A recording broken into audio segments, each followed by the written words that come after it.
Bueno, ya estamos de nuevo con todos ustedes, son las 8:06 de la tarde, nos quedan 24 minutos con Daniel Rodríguez Asensio. Daniel, ¿qué tal? Muy buenas ¿Cómo estás? Noches, muy bien. Muy buenas noches. Preparado para comentar la actualidad económica. Hoy hemos tenido 4 invitados en la redacción abierta, pues 3 de ellos son del Club de los Viernes. Javier Jové, yo creo que debes estar contento y orgulloso, que él fue, de alguna manera, creo que fue el primer miembro del Club de los Viernes, ¿o fuiste tú? No, soy el fundador Javier Jové, luego no, el pero resto... me refiero al primero que vino aquí. El primero fue Jové. El primero fue Jové. Sí. Hay más socios del club, está también Marta Cabrera, que viene aquí a comentar tweets. Y ella es socia también, es verdad. Ella es socia del club, es verdad. O sea Sí. Somos muchos. Aquí estoy rodeada de liberales, ¿quién me lo iba a decir a mí?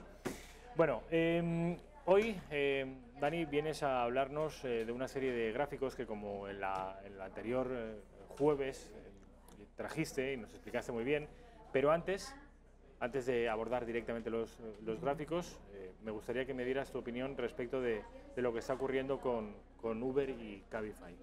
Hombre, hace 2 semanas estuvimos aquí dando 5 razones para liberalizar el sector del transporte comunitario en las ciudades. Pues ya has visto que en Cataluña no te han hecho mucho caso, ¿eh? No, bueno, es que hace un mes Google estaba pensando traer unas oficinas aquí a España, un centro con más de 1.200 empleos.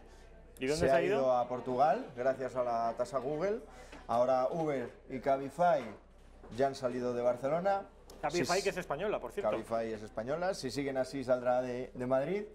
Y mientras tanto Pedro Sánchez en Davos, con gastos pagados, intentando convencer a Google, Facebook, etcétera, que estamos en un país innovador, estamos en un país business pionero friendly. Y todas estas cosas, ¿no? Es muy curioso cómo se lanzan a la piscina. Acabo de leer una noticia en Twitter que me ha gustado mucho, y es que la CNMC ha entrado de facto a ver qué pasa con el tema del taxi. Y la verdad es que me parece una excelente noticia que un organismo independiente, que siempre ha estado en segundo plano, que nunca ha hecho ruido, entre a primer plano y al menos estudie si el taxi es un monopolio, que lo es, o no. Al menos que lo estudie y que dé un veredicto, y después quien tenga que tomar la decisión la tome. Pero me parece una excelente noticia y un excelente punto de partida. Por cierto, ¿sabes si Cabify, de matriz española, opera en otros países? Pues no lo sé. Creo que sí que está en otros países, pero no te lo sé decir. Bueno, habrá que estar muy atentos. La opinión de los liberales ya la saben. La opinión que tengan ustedes es la que se forjen escuchando opiniones de todo tipo. Escuchen a Daniel, a Roberto Hernández Granda, que también nos ha dado su opinión. Lean y se harán ustedes una opinión, porque los liberales son partidarios de dejar a la buena de Dios a todos esos taxistas que seguramente acabarían en el paro. Entonces... No, yo creo que todo lo contrario, precisamente se generaría empleo. Ahora hay gente que quiere ser taxista y está en el paro porque no le dan la licencia. Porque no puede serlo. La licencia de taxi, y los Uber / Cabify / VTC, por la regla está del 1.30, tampoco pueden incluir más coches. Entonces la realidad es que hay una demanda, por eso ha nacido Uber, ha nacido Cabify, digamos, con esta vorágine, porque los VTC han existido de toda la vida. Lo que pasa es que han venido 2 empresas capaces de dar una propuesta de valor diferencial y se están comiendo el mercado. Eso significa, 1, que hay demanda, 2, que el sector del taxi está obsoleto. Entonces, hay mucha gente que quiere ser taxista, pero vale 150.000 euros si usted tiene la suerte de encontrar una licencia de alguien que se la quiera vender. Y con respecto de los VTC, efectivamente, solo podrá serlo si es que la administración abre un poco el abanico. Sin embargo, imagínate que, siguiendo vuestras directrices ideológicas, abrimos y liberalizamos del todo el mercado. Habría tantos que apenas ganarían dinero. Es lo que alguien podría pensar. Es como si... yo quiero una licencia, me salgo mañana a recorrer las calles. Zara no gana dinero, Mango no gana dinero, Mercadona no gana dinero, las telecomunicaciones no ganan dinero, cualquier empresa de cualquier mercado competitivo gana dinero, porque la competencia precisamente lo que hace es provocar que ganes dinero. Ese es el truco, y que lo ganen todos y que gane dinero, o el que compita bien por valor o bien por precio, y el que no sea capaz de competir, pues efectivamente se tendrá que salir del mercado y dedicarse a otra cosa para lo que sea diferencial o aporte valor, sea lo que sea. Yo sé para lo que aporto valor, entonces que cada uno que lo aprenda y que gane dinero con lo que aporta valor. Bueno, vamos a empezar con esos gráficos que nos ha traído Daniel. El primero de ellos tiene que ver con el impacto en la deuda. Vamos a ver si lo podemos Eso es, ver. estos son los gráficos del rescate bancario. Hoy me gustaría venir aquí a desmontar algunos mitos, ¿vale? Primero, El poner viernes pasado, en contexto a los espectadores el rescate bancario. ¿Qué es, cuándo se produce, por qué se produce? el rescate a la banca se produce, el peor año es el año 2012, pero sí que es verdad que viene desde el año 2009 con pequeñas inyecciones a bancos, a cajas, sobre todo españolas, ¿vale? El año 2012 es su auge y prosigue hasta hoy. ¿Por qué se produce? Porque se produce una crisis financiera, como todos sabemos, los mercados financieros, los mercados mayoristas, el mercado interbancario colapsa y entonces hay una serie de entidades que por una parte tienen una serie de activos tóxicos, no se pueden financiar en los mercados interbancarios y suponen un riesgo sistémico. Eso es la crisis bancaria, el rescate a la banca, ¿vale? Entonces, ¿cuál es el punto? Que ahora hay muchos partidos y una corriente mayoritaria que opina que la banca tiene que pagar más impuestos porque el ciudadano le ha rescatado. Entonces, a mí me gustaría desmontar ese mito entre muchos otros. Y esta es una de las gráficas que precisamente lo que te dicen es, bueno, sí, se rescató a la banca, pero no es para tanto, ¿vale? España es donde pone ES, justo encima del año 2011.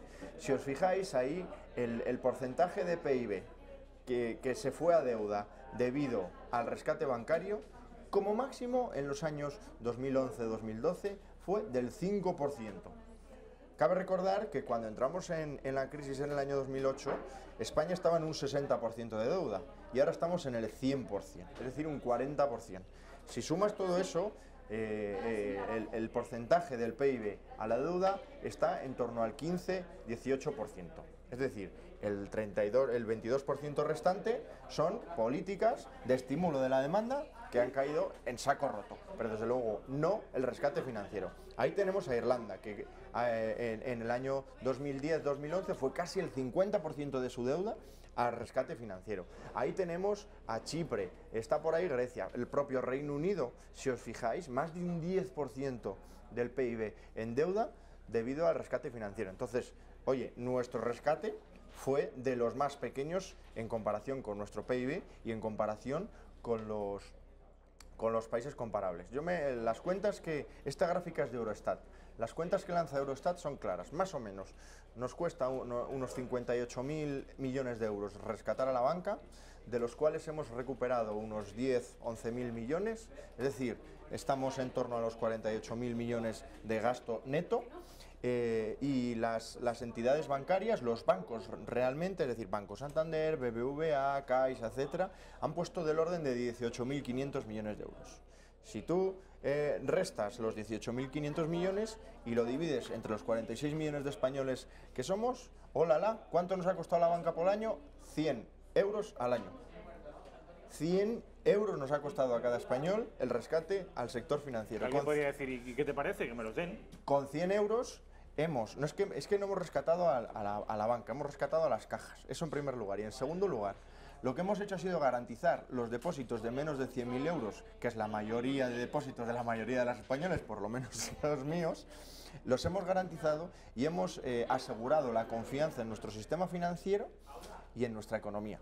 Algo que tiene un valor incalculable, porque si tú no aseguras esa confianza, el mecanismo entre el sistema financiero, además en el 2012, y las finanzas públicas era directo. Había mucha simbiosis porque mucha deuda pública estaba comprado por los bancos y viceversa. ¿De acuerdo? Entonces era directo. La quiebra del Estado español estaba prácticamente asegurada.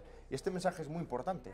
Con 100 euros al año hemos sido capaces de garantizar los depósitos de 100.000 euros de todos los ciudadanos y hemos sido capaces, sobre todo, de reinstaurar la confianza en la economía española. Alguien podría decirte, aquí alguien lo ha hecho mal. Si hemos tenido que rescatar a los bancos, es que alguien lo ha hecho mal y al final el que paga es el ciudadano. Correcto. ¿Quién lo ha hecho mal? Como ya he dicho, no se ha rescatado a los bancos, se ha rescatado a las cajas. He enviado por ahí una tabla en lo que pone lo que se ha inyectado en cada entidad financiera con detalle. Y si te fijas, entre los 4 gráficos que has traído eso es una tabla, es una tablita que pone Bankia, caja no sé qué, todos son cajas excepto... ¿Quieres que lo veamos ahora? Liberbank, sí, si la Es pones lo vamos. el último el listado cajas de ahorro. Lo vemos. Raquel, a lo que se está refiriendo ahora mismo Daniel Rodríguez Asensio es esto. Listado de cajas de ahorros. Ahí vas a ver claramente que lo que se ha rescatado son cajas de ahorro, ¿vale? Ahí ¿Es está esto? Bankia, Cataluña Bank, Banco de Valencia, Caja Sur, cajas de ahorro regionales. Es decir, ¿a qué se ha rescatado? ¿A la banca o a los chiringuitos que tenían los políticos, especialmente regionales, para financiar todos esos aeropuertos vacíos, todos esos proyectos megalómanos que nadie financiaba, todos esos elefantes blancos, urbanizaciones que se quedaron a medio construir, carreteras que no usa nadie, autovías y un larguísimo etcétera? Vamos a preguntárnoslo. ¿Qué es lo que hemos rescatado? Porque ahí yo solo veo Liberbank. El resto son cajas de ahorro. Si me dices, bueno, Bankia era la que más dimensión tenía, sí, bueno, también es la que más rescate tuvo, unos 14.000 millones, pues sí, cierto, pero la mayor parte de entidades rescatadas han sido cajas de ahorro. Y además los hemos rescatado los españoles, que hemos pagado un 65% del rescate, como ya he dicho, pero también los han rescatado la banca, a través de la aportación al FROB, a través de la aportación a todos estos sistemas de rescate y de garantía de depósitos de los que nos hemos beneficiado los ciudadanos. Entonces, bueno, yo creo que hay que poner las cosas en su contexto. El rescate financiero ojalá no se hubiera producido, ojalá. ¿Que era mejor el remedio que la enfermedad? Pues hombre, yo creo que dejar caer a esa retahíla de cajas de ahorros era muy peligroso porque ponías en jaque todo el sistema autonómico de partida. Luego, los depósitos, te cargabas la confianza en la economía y, repito, ponías en jaque las finanzas públicas, que era imprescindible. Ahí han estado todas las pensiones, todas las nóminas de los funcionarios y un larguísimo etcétera, que hemos sido capaces de garantizar, repito, con 100 euros por ciudadano, que es el 65% del rescate, no el 100%. Intervenciones, Deco Intervenciones, el número 2. A ver qué nos cuentas aquí. Todo versa sobre lo mismo, sobre mitos que Daniel pretende derribar respecto de este rescate a la banca. Aquí lo que vemos con una claridad meridiana es que no llevamos rescatando a la banca 10 años, como algunos nos hacen pensar, sino que el rescate a la banca se produjo en el año 2012, que es cuando se rescata principalmente a Bankia y a Cataluña, Caja Cataluña, ¿vale? Caixa Cataluña, sí. Caixa Cataluña, y ahí tenemos el déficit. También, una cosa muy importante es que del rescate a la banca el Estado ha tenido ingresos. Si sumas las barritas verdes, que son los intereses que pagan los créditos que se le han concedido a la banca, los dividendos que ha dado, por ejemplo, Bankia y todos los bancos sobre los que el Estado ha entrado en el accionariado y un larguísimo etcétera, obtienes más o menos unos 10.000 millones de euros. Y eso todavía sigue generando retribuciones. Entonces, hay que poner en cualquier caso no le compensa al Estado. No, más o menos se ha recuperado un 18%, ¿vale?, de lo que se invirtió. Evidentemente, tampoco voy a ser demagogo, es una rentabilidad de la inversión ínfima. Por supuesto, nunca se hizo una operación así para que sea rentable, y tenemos que aprender que los errores se pagan, que los errores los pagamos todos, ya lo estamos viendo. Todo este tipo de errores los estamos pagando todos, pero también hay que poner en contexto, ¿vale? Lo digo por toda esta retahíla de impuestos a la banca, impuestos a las transacciones financieras, que ya ha sido aprobado el viernes pasado y que pretenden penalizar precisamente este rescate a la banca, ¿no? Que al parecer... Pero, impuestos a la banca, ¿por qué tú no eres partidario? Pues mira, para empezar, porque la banca es el sector que más brecha fiscal soporta. Para que te hagas una idea, Banco Santander paga el 50% de su EBITDA, es decir, de su beneficio operativo en España, en impuestos. 50%, 1 de cada 2 euros.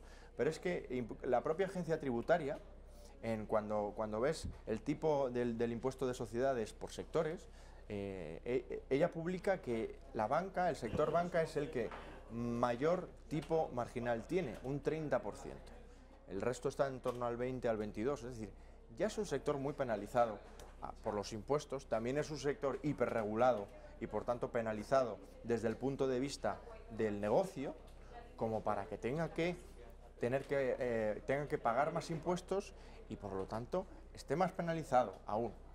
El impuesto a las transacciones financieras. Al final es un impuesto que afecta al 40% de los ahorros de las familias españolas, según Inverco, no de los fondos y demás, no, al 40% de las familias, que va a la bolsa, a fondos de pensiones y a fondos de inversión, afecta al 40% y lo van a pagar por dos vías. Una, menor valor automático de todos estos valores que operan en bolsa y que tiene una capitalización de más de 1.000 millones de euros, ¿de acuerdo? Que son más o menos un 96% del volumen negociado el año pasado. Y dos, que al final los grandes fondos de inversión, los grandes hedge funds, etcétera, etcétera, lo que van a hacer va a ser migrar hacia otros mercados adyacentes, bien sea europeos o mercados españoles no regulados, y ellos no van a pagar el 0,02%, lo va a pagar la familia o el que vayamos a invertir en bolsa para meter ahí unos ahorrillos, y entonces vamos a ver cuando hagamos la operación, en tu cuenta de valores vas a ver no sé cuántas acciones compradas, la comisión por la cuenta de valores y el 0,02% de impuestos. Es que está penalizando a todos los españoles, con cargo a un rescate financiero que, como estamos viendo, tampoco es para tanto. No fue para tanto, ni en un entorno económico europeo, ni en relación con las dimensiones de nuestro país, ni con el sector financiero, ni con absolutamente nada. A lo mejor, en el peor de los casos, representó el 5% de la deuda. Al año. En el año 2012-2013 fue el 5% de la deuda asumida. ¿En cuánto se cuantifica, cifras totales, el rescate a la banca? El gasto bruto, 58.000 millones de euros más o menos.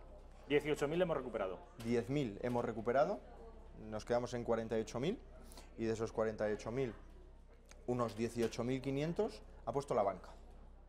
Más o menos, esas son las grandes cifras. Cuando dices ha puesto la banca, ¿quieres decir que se ha hecho con las cajas? No, que la banca, por ejemplo, puso dinero para el FROB, aportó al FROB. Pero la banca no hace nada sin objetivos, sin fines lucrativos. ¿Por qué pone ese dinero? Porque le obligan. Es un rescate al sistema financiero, a él también le beneficia ese rescate por la generación de confianza, y el Fondo de Reestructuración Ordenada Bancaria recibe liquidez de Banco Santander, de BBVA, esto es aparte etcétera. de que los bancos se acabaran haciendo finalmente con las cajas. Esto no tiene nada que ver con esas operaciones. No. Va esa parte. Esa parte También pusieron para la Sareb cuando hubo que comprar esos activos tóxicos, la inversión inicial también pusieron. Ellos son accionistas de la Sareb, en fin, han puesto en toda una amalgama de vehículos que nos han permitido llevar a cabo el sector financiero, vale, el rescate, perdón. El último gráfico de los que nos aporta Daniel tiene que ver con el impacto en el déficit. Eso es. Vamos a ver. Este es muy parecido, tiene mucho que ver con el primero que hemos visto de la deuda, ¿de acuerdo? España, de nuevo, SLS, en este caso está encima del año 2010, ¿vale? Y vemos pequeñas barritas, es decir, que en ningún caso llega a un 0,5% del PIB en términos de déficit, excepto en el año 2012, que sí que vemos que ahí que alcanza más o menos el 3,5% del PIB en déficit, solo el rescate a la banca, ¿vale? Pero volvemos al mismo mensaje. Fíjate en Irlanda, fíjate en Chipre, fíjate en la propia Portugal, que es el cuarto por la derecha, ¿no? Que siempre le ponen de ejemplo. Sí. Fíjate en toda esa amalgama de países que efectivamente el rescate a la banca le supusieron una aportación relevante y sostenida en el tiempo a su déficit y, por tanto, a la deuda, que es el primer gráfico que hemos visto. Sin embargo, en España la máxima aportación fue el 3,5% del déficit en 2012, y luego está todos los años por debajo del 0,5%. Entonces, aquí lo importante es dejarse de demagogia y tener en cuenta, aprender que quienes salieron adelante a pesar de esta enorme crisis fueron los grandes bancos, los bancos orientados a una inversión productiva. ¿Qué quiere decir esto? Que en el sector bancario las dimensiones son importantes. Sí que es importante el tamaño importa, ¿no? El tamaño importa en el sector bancario, entre otras, y en otros muchos sitios también, pero en el bancario también. Entonces, las economías de escala y, sobre todo, la gestión de grandes volúmenes ayuda. Y deberíamos aprenderlo. O sea, quieres decir que cuanto más grande sea el banco, mejor. Claro, menos probabilidad de caer porque tiene más control, tiene más liquidez los activos se llaman CET1, que son los activos más seguros, deuda pública, hipotecas, vivienda, etcétera, etcétera. Ahí están el porcentaje de activos más seguro sobre el total es más elevado porque tienen más herramientas de control, también tienen más poder de negociación y por lo tanto la posibilidad de que caigan es menor. Si caen, el riesgo es sistémico, es cierto, pero la posibilidad de que caigan es menor, está mucho más controlado. En nuestro país tenemos dos grandes bancos que lo son incluso a nivel internacional. Correcto. Sí, nuestra banca a día de hoy es una de las más saneadas del mundo. En términos de eficiencia, en términos de rentabilidad, estamos claramente por encima de la media de la Unión Europea y somos líderes. Sí que es verdad que en términos de activos de máxima calidad crediticia, los que te he comentado, el CET1, las hipotecas, etcétera, ahí estamos un poquito por debajo, ¿de acuerdo? Porque la recuperación no ha llegado a la economía real. Pero en términos de eficiencia, de sostenibilidad y de rentabilidad somos líderes. La banca ha sido capaz de reducir el 50% de las oficinas y del personal desde el año 2012. No lo ha hecho ninguna banca en ningún lugar del mundo. Es más, Alemania, la todopoderosa Alemania, la que nunca cae, tiene unas finanzas públicas muy saneadas, una economía que presenta dudas, pero yo creo que sí que va a acabar evolucionando al alza, y el talón de Aquiles, sin ninguna duda, es un sector bancario que, como le pasó así la crisis de refilón, ahora lo puede pagar. Deutsche Bank el año pasado lo vimos en las noticias económicas hasta la saciedad. Ya tiene un banco pequeñito, que ahora no me acuerdo el nombre, es un banco que tiene el 65% del accionariado en manos de recursos autonómicos, de recursos regionales, qué casualidad, un banco público, vamos, lo que viene siendo un banco público, ¿no? Ya tiene un banco al que se le ha detectado un agujero en términos de sus activos, que es 3 veces superior al tamaño del propio banco. Entonces, yo creo que la debilidad de Alemania está en su sistema bancario. Nosotros, salvo que haya un shock importante en el mercado interbancario o que caiga alguna economía relevante como Italia, por ejemplo, lo cual es improbable, tenemos un sector bancario muy saneado, gracias precisamente a esta intervención y al proceso de ajuste que se ha producido después. Entonces, yo creo que tenemos que aprender y no volver a los errores pasados. Hace unos meses oía Izquierda Unida y a Podemos hablar de la banca pública. Por favor, en España ya sabemos lo que es la banca pública y lo que ocurre con la banca pública. No volvamos a los errores del pasado porque cuando dices la banca pública te refieres a todas las cajas de ahorros que estaban copadas por la administración local y regional, ¿no? Claro, todas estas cajas de ahorros al final estaban gestionadas por políticos que seguro que saben hacer muy bien política, tono irónico, pero no saben gestionar bancos y ahí tenemos las consecuencias. Desde luego, si el ejemplo de banca pública eran a todas aquellas cajas de ahorro que acabaron desmoronándose, pues menudo ejemplo. Daniel Rodríguez Asensio, mil gracias como siempre. Muy bien, un placer. Nos veremos el jueves que viene. Si Dios quiere.